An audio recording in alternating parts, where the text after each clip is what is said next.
Hello friends, कैसे आप सब लोग। And thanks for watching my channel. दोस्तों, एक और नया वीडियो कंटेंट लेके आया हूँ और इस वीडियो में हम जिस स्टॉक की बात करेंगे वो है पीटीसी इंडिया फाइनेंशियल सर्विसेज।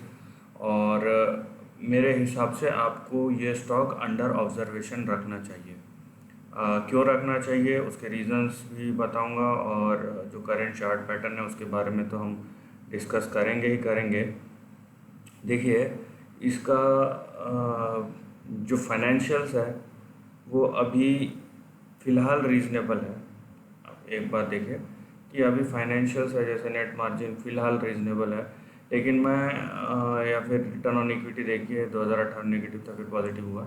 लेकिन मैं इस पर ज़्यादा ध्यान नहीं दूंगा अभी, क्योंकि जो अगला आने वाला क्वार्टर है या अगले 2-3 क्वार्टर है उसमें पता चलेगा किस टाइप का है। लेकिन जो मैंने बोला कि आपको ध्यान देना चाहिए या ऑब्जर्वेशन में रखना चाहिए, उसके रीज़न्स जो है वो ये है कि इसका जो मेजर स्टेक होल्डर है, मतलब 60% से ज़्यादा हिस्सा जो अक्वायर करता है वो है PTC India. Right, PTC India भी लिस्टेड कंपनी है, पीटीसी फाइनेंशियल सर्विसेज भी लिस्टेड कंपनी है, इसकी फाइनेंशियल आर्म है। अब यहाँ पे थोड़ा समझिए कि पीटीसी इंडिया फाइनेंशियल सर्विसेज का मेजर स्टेक अक्वायर करता है पीटीसी इंडिया। अब पीटीसी इंडिया का अगर हम देखेंगे प्रमोटर शेयर होल्डिंग स्टेक, उसमें जो प्रमोटर स्टेक है वो 16% है, बाकी 83% पब्लिक शेयर होल्डिंग है। उसमें भी आप अगर देखेंगे उसके जो प्रमोटर होल्डर हैं वो कौन है, वो पूरी की पूरी गवर्नमेंट कंपनीज हैं। मतलब power finance corporation, national hydro electric power corporation, मतलब एनएचपीसी, फिर power grid corporation of India, उसके बाद एनटीपीसी। सो ये पूरे गवर्नमेंट के कंपनीज हैं। ये कुछ चार्ट स्ट्रक्चर देख के बहुत बार ऐसा होता है कि ये चार्ट स्ट्रक्चर तो एक तरफ है, लेकिन जो पीछे बैकिंग है, यहाँ पे आपको गवर्नमेंट का फंडिंग सीधा सीधा दिख रहा है कि गवर्नमेंट फंडेड प्रोजेक्ट्स में या बड़े प्रोजेक्ट्स में, चाहे वो ग्रीन फील्ड हो या बाकी पावर जनरेशन, हाइड्रो इलेक्ट्रिसिटी, ये सब रिलेटेड प्रोजेक्ट हो। पीछे गवर्नमेंट का स्टेक होल्डिंग है, तो इनका इसको फ़ायदा इस टाइप की कंपनीज को ज़रूर मिलता है। ये बड़ा रीज़न है मेरे हिसाब से कि आपको ये कंपनी अंडर ऑब्जर्वेशन रखना चाहिए। अब यहाँ पे हम चार्ट की अगर बात करें, अब देखिए, आपको मैं सपोर्ट एंड रेजिस्टेंस बना के बताता हूँ।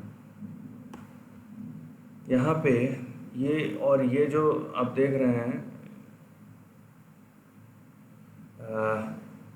जो इसका लो है अराउंड 9 रुपये के आसपास, वो भी तोड़ दिया है अभी 6 रुपये पे जाके, अभी 10 रुपये। ये जो लो है इसकी जस्ट ऊपर अभी ट्रेड कर रहा है। और ये जो है यहाँ पे एक कंसोलिडेशन पैटर्न है, ये देखिए यहाँ पे डबल बॉटम का 2011 से 2013 तक। उसके बाद आप देख सकते हैं कि किस तरीके का इसने 2013 से 15 2 साल में 600-700% का रिटर्न दिया है। और वहाँ से ये 2015 से ही करेक्ट हो रहा है और अभी तक 90% करेक्ट हो चुका है। मैं इसमें ये नहीं बोलूँगा कि यह अभी 1000-5000% ऊपर जाएगा, क्योंकि देखिए यहाँ से इसके पुराने लेवल तक आने में इसको 1000% जाना पड़ेगा। उसके बाद ही, मतलब इसके ये रेंज पार किया तो प्रीवियस हाई है, उसके बाद ही कोई नया ट्रेंड शुरू होगा। तो यहाँ से नीचे से यहाँ तक का सफ़र ही 1000% का है अराउंड। तो ये बहुत बड़ा टॉल आस्क है। लेकिन अगर हम करेंट ट्रेंड और उसके सपोर्ट रेजिस्टेंस को देखें और उससे कुछ चीज़ें निकालने की कोशिश करें, तो हमें ये पता चलता है कि ये हमारा मेजर सपोर्ट है, इसके नीचे नहीं जाना चाहिए। और मेजर रेजिस्टेंस जो था यहाँ पे जो सपोर्ट था उसको तोड़ के नीचे गया और फिर से इसके ऊपर आया है। ये हमारा इमीडिएट मेजर सपोर्ट है, ये फिर से नहीं टूटना चाहिए, नहीं तो प्रॉब्लम हो जाएगा।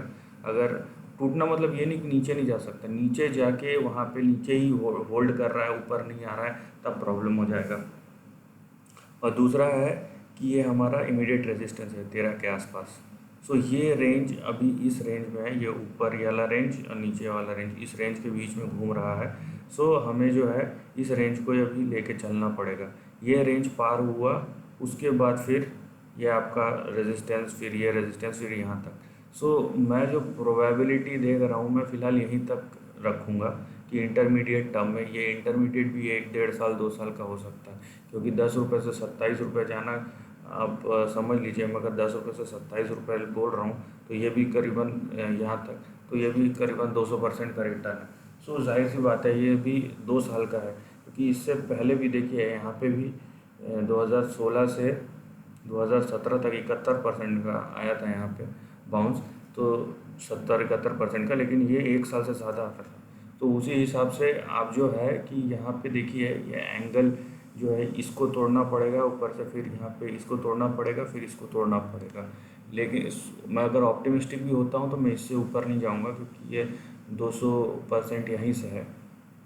इसके ऊपर गया, अगर इसके ऊपर 29-30 के ऊपर अगर ट्रेड करना चालू कर दिया और सस्टेन किया, तब मैं ये वाले लेवल के बारे में सोचूंगा, जो प्रीवियस है 72, उससे पहले नहीं।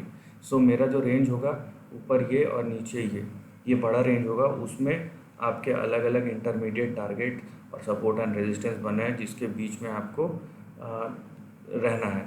और सबसे जो यहाँ पे नेगेटिव चीज़ है कि ये और ये सबसे मेजर अभी करंट सपोर्ट है। ये अगर टूट गया सो बहुत नीचे, फिर नीचे आ सकता है, फिर भी ये जो पुराना जो रिसेंट जो लो बना है उसको रीटेस्ट कर सकता है और वो तोड़ के यहाँ तक भी आ सकता है।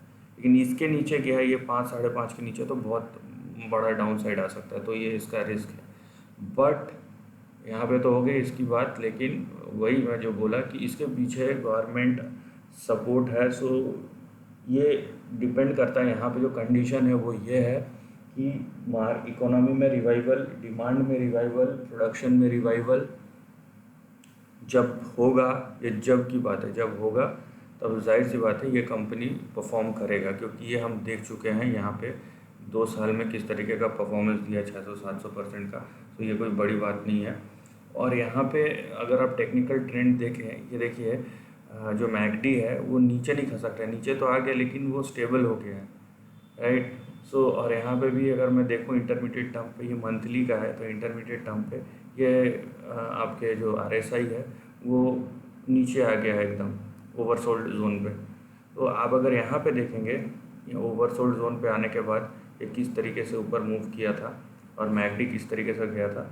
सो उससे तो बहुत नीचे है, अभी पूरा फ्लैट आउट हो गया है यहाँ पे। सो ये भी एक इंडिकेशन है टेक्निकल पैटर्न के, टेक्निकल इंडिकेटर्स का मदद ले तो, लेकिन मैं चार्ट की मदद से बोलूँगा और उसमें सपोर्ट एंड रेजिस्टेंस जो है वो आपको बताया।